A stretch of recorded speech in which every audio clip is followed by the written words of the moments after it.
Welcome to Reddisimmo, home of great Reddit stories. Don't forget to subscribe now.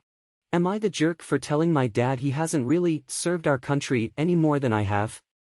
I, 22M, has a father who is a career soldier, and has been since before I was born. In fact, he's served 26 years exactly. I know this because he never forgets to tell someone. My family, including my sisters, 20F, 18F, are your classic military family. He was never deployed overseas, he does base maintenance stuff, but we still moved a lot. I think the longest we spent in one place between when I was born and when I turned 18 was 2.5 years. My dad was always insistent that whether or not it was in uniform, that we serve our country, though he was never clear on what that meant. My older sister is going to school to be a L&D nurse, that counts according to him. My youngest sister joined the Navy the day she turned 18, that obviously counts to him. I decided to be an electrician, and that doesn't count according to him. When I was 18 and I informed him, he refused to pay for trade school, he paid for nursing school for my sister, and he didn't let me move with the family when it came time to do that a year later. I was able to get an apprenticeship with an older cousin of mine, and that's what I'm doing right now. My dad told me to my face how disappointed he was when I told him what I wanted to do, and to this day while he'll say he's proud of me, he always prefaces it with, "Even though I'm disappointed you never decided to serve our country." I don't really care for him these days, but I still fly out at least twice a year to see my mom and sisters, who are all supportive. I was over there last month to visit, and he started telling me it was never too late to enlist, and that the military still needs electricians, and I was now sick of his crap. I told him I've done as much for our country as him. All he has ever done was to be a mechanic who knows how to shoot. I'm sick of him acting like he's special. He kicked me out so I went home early. My mom and sisters don't blame me for finally snapping, but they think I went too far to imply he hasn't sacrificed for our country. I'm still not sure if I was wrong to lose it like that, but I was sick and tired of his diatribe. AITA? Comments. NTA. Laughing out loud, these military types are so proud of their sacrifice but they never think of the burden on their family. You served your country by being uprooted time and time again during your formative years, when most kids crave stability and a circle of friends. NTA for having had enough. NTA for getting a job that's still very much in demand even as a civilian. NTA for calling him out. He had it coming. Military parents make sacrifice for the country, but their children are forced to make sacrifice. NTA. His service was not for the country, just for the politicians. He should have served the country by working for the Parks and Recreation Department. Agreed, there is so much controversy right now, right this month, about the USA supporting the Hague Court's questions writ Ukraine and Russia, even though they don't recognize the court because several living presidents would have to be extradited for war crimes. And that's not even touching the father's incomprehensible definitions of serving your country. Like, how does an unenlisted midwife qualify? New Reddit story. Don't forget to smash the subscribe button now. Am I the jerk for banning my husband's mother from my wedding? I, 27F, am getting married to my lovely fiancé, 31M, this summer. I have a daughter from a previous partner. Her name is Hannah 8F and my fiancé has a son named Riley, 10M. Hannah and Riley are the reason my fiancé and I started dating one another years back. They became best friends in their swimming class a few years ago and my fiancé and I met like that. For this reason, we've decided to try and incorporate them into our wedding somehow in age-appropriate roles that will be easy for them. My fiancé's mother has always hated me. She thinks I'm gross for having been a teenage mom and she believes her son deserves someone better, a virgin. As you can see, she's very sexist. She thinks I'm an unchaste whore here to ruin her son, which is extremely ironic because I was actually married to my daughter's father when she was conceived and he left during the pregnancy, but my fiancé had a shotgun wedding to his son's mother when she was 2 months pregnant. I was at my fiancé's house yesterday and we were talking about what role we could put his son in for the wedding. My fiancé's mother popped in unexpectedly. She asked about what we were discussing. Fiancé told her we were finding a role for his son in the wedding and said that my daughter was going to be a flower girl. Her response was that my daughter should be kept away from the ceremony or otherwise, everyone there would know he is marrying a used woman. She said so in a different language, but I still understood. I saw red and started shouting at her. I've tried so long to be respectful all these years and I now had enough. I told her that she was banned from the wedding and my fiancé kicked her out his house. We're both being bombarded with texts and calls saying that we're wrong for banning her and people specifically asking me to let her come because they know my fiancé will keep her banned until I say so. They keep saying that watching your child get married is a beautiful thing and I'm depriving her of that because his first wedding was a mess. I'm starting to feel like I might have gone too far and should unban her. AITA. Comments. You can allow her to come to your wedding only if you and your partner agree. You can also not allow her to come. Just ensure that you and your fiancé are on the same page. Both options are totally morally acceptable. NTA. Here's the thing, I'm getting a doesn't stand up to strong women vibe from your partner, from the way he only reacted to his mom when you did, from the way he's letting you take the lead on this decision, and from the way his mother feels empowered to treat his partner. It's not a real mystery where that comes from, it was a survival skill with his mom. This is fine in your relationship if it's fine for both of you. But it's relevant to your decision because you should expect he's going to look to you for direction on how to react if you decide to let his mom back in, and she decides to complain about you wearing white when you're a scarlet woman, or whatever. She clearly feels empowered to do it, and if you unban her, then she knows she can walk on you with impunity, so she'll probably do it again if she feels like it. So I would think really deeply about exactly how much you want to deal with her on your wedding day. Excellent answer. There are also a few middle options like, treat her as guest not family, let everyone know why, or, ceremony only and ban from reception.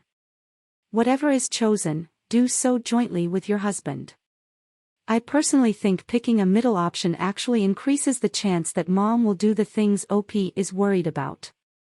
Because she'll feel more angry, and still have the option. She may not be above, does anyone have any objections? I can hear her screaming, yes, she's impure. Yes, anything that lets her into the wedding would be based on conditions and she would need a minder or escort for the whole time. If she misbehaves, she gets kicked out immediately, and they must have the manpower to do this and make it stick. I attended a wedding as a MIL minder once. I alerted her that she was on thin ice from the start, and that I was actively looking for a reason to kick her out. I followed her everywhere and even got help for bathroom breaks. She kept looking at me and she always paused before saying anything. I kept leaning in to hear what she was saying. Overall, it was certainly exhausting, but worth it for both the bride and groom. New Reddit story. Don't forget to smash the subscribe button now. Am I the jerk for leaving a trip early because of my girlfriend's prank?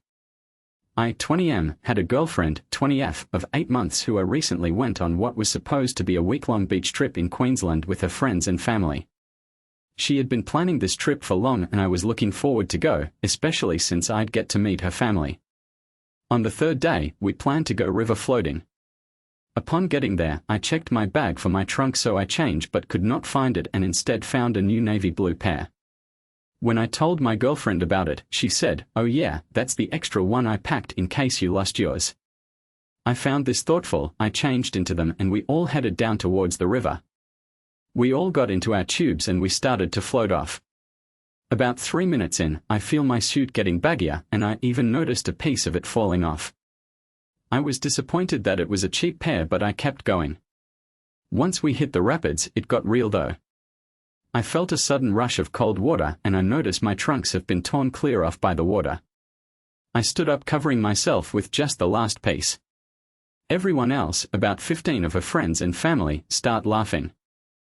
I was absolutely mortified to say the least. One of my biggest fears is being naked in public, and now I was completely nude with no way to get back. You can't fathom how trapped and humiliated I felt. I was compelled to spend the rest of the day with water up to my shoulders, feeling awkward and embarrassed the whole time. Whenever we were in shallow water, I had no choice but to stand up and walk exposed in front of them.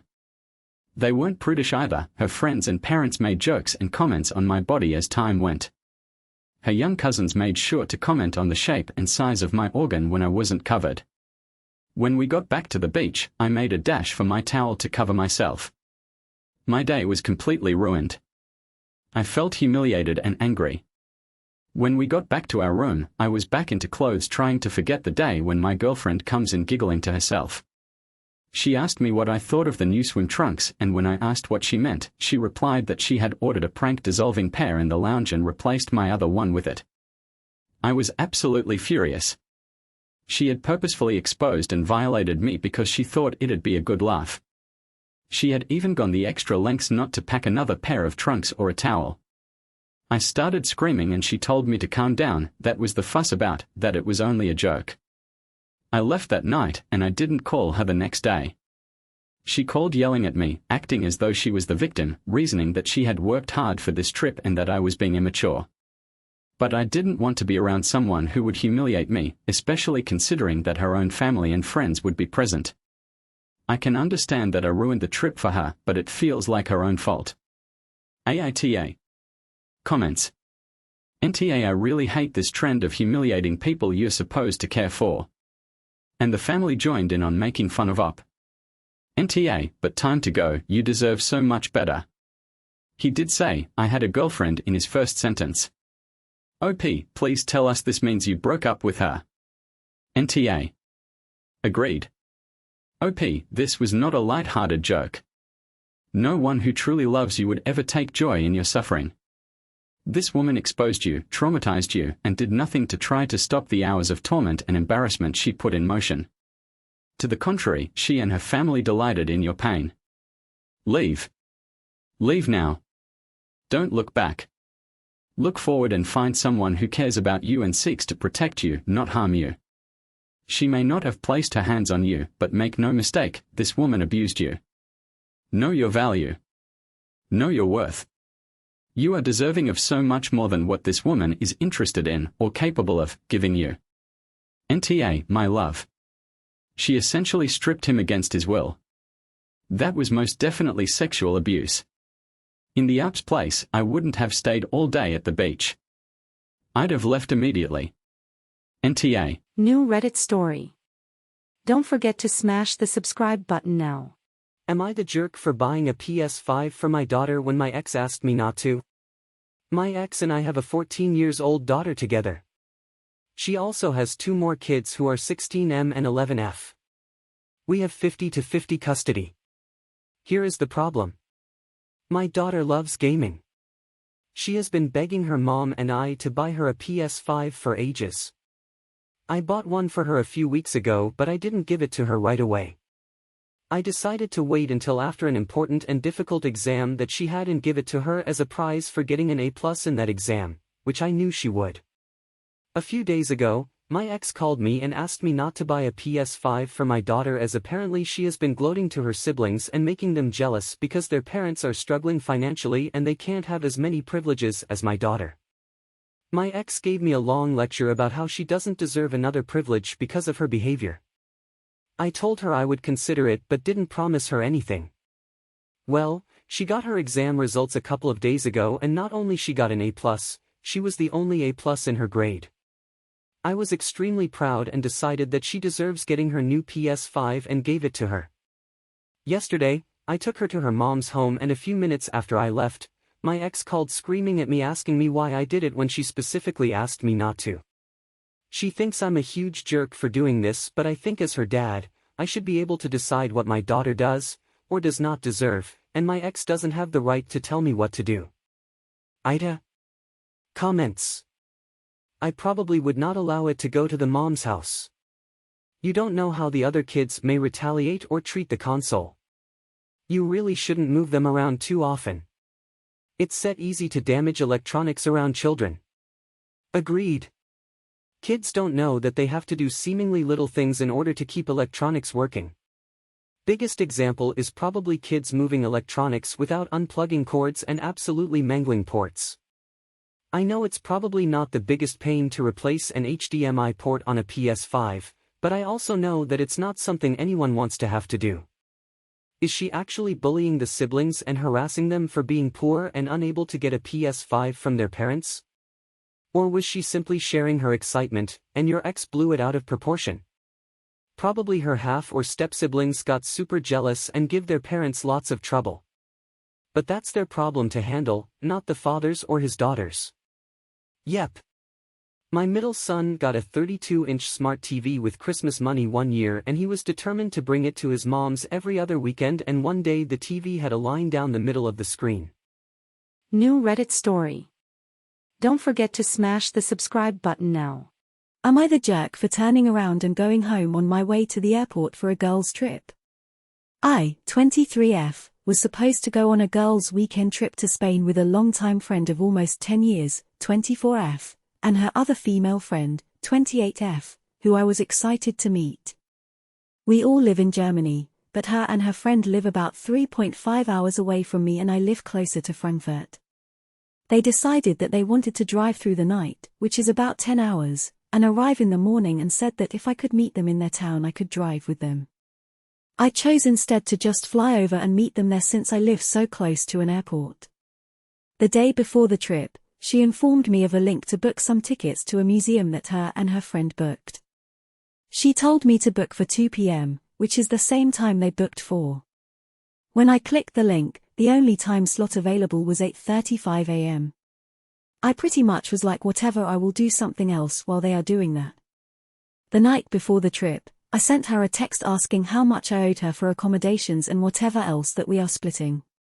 This is the second time I've asked her since her friend was the one doing the bookings, and I just assumed I would send them my share when they told me how much it cost. She didn't answer, but I just assumed she was sleeping to prepare for the long drive. The morning of my flight, 3 hours before my flight departs, she informed me that I had to book my own hotel room because they are having a guy friend come with them that they invited last minute. She sent me a link so I could book at the same hotel as them for that night, but all their rooms were fully booked. I searched around the area too, and I discovered all rooms were booked or very expensive. I really wanted to go, so I just kind of let it go and prepared myself to spend some extra money for a hotel room for myself in a different hotel, but on the way to the airport my intuition told me that I wasn't going to enjoy myself. So I turned around and went home and sent her a text saying I was going to sit this one out because I was expecting a girls-only trip. She's being short with me now and thinks I'm being unreasonable. AITA. Comments. So they book tickets for the museum but don't bother to book a third ticket for you. And don't bother mentioning it to you until the day before. They book a 3-person room, but don't bother to let you know what it's going to cost. And then don't bother to actually make it available to you either, because they're bringing a bloke along too. I totally agree, that's not a weekend you want to be a part of. They've made it abundantly clear they don't care about you. Good call in sitting it out. NTA. Yeah, it definitely felt off. But I've never known her to be that kind of person, so it never occurred to me that she was trying to blow me off or anything like that. I do feel good though that most comments are saying I made the right decision in not going. I definitely would have felt like an outcast since they all live near each other and probably have more things to talk about and inside jokes and whatnot. I just feel really, really sad and hurt. She's the only friend I've maintained contact with through middle school, high school, and adulthood. It's not her, it's the other friend from the sounds of it. I've been there.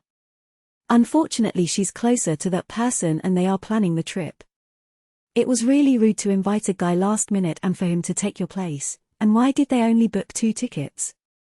This is why I don't have friends. Even people I've known my entire life I don't consider dependable or true friends. When there's 3 friends and 2 of them are new besties, good luck being part of that friend group. Sounds like the new friend made sure you wouldn't want to come and that is what happened. And your friend should have stood up for you. If I were you, I would tell her how it felt and ask how she would feel if she was told at the airport it was a girl trip, when all of a sudden, she was replaced by a guy. Whose idea was it that the guy tag along? It was just for sex, which is just rude as hell. What they did was not nice and they didn't take you into consideration. You would have had an awful trip. I'm really sorry that this is happening to you. They clearly don't care how you feel, especially since they acted like you're a jerk for cancelling. Question: did you explain how you felt, in detail, to your friends? I think a good talk might be needed so they understand your feelings. This way, you can see whether they were blindly making a mistake or they really don't care for your friendship. NTA, your friends are the AH. Thanks for watching. Don't forget to subscribe if you haven't done so. This will help us grow. Thank you once again. You guys rock.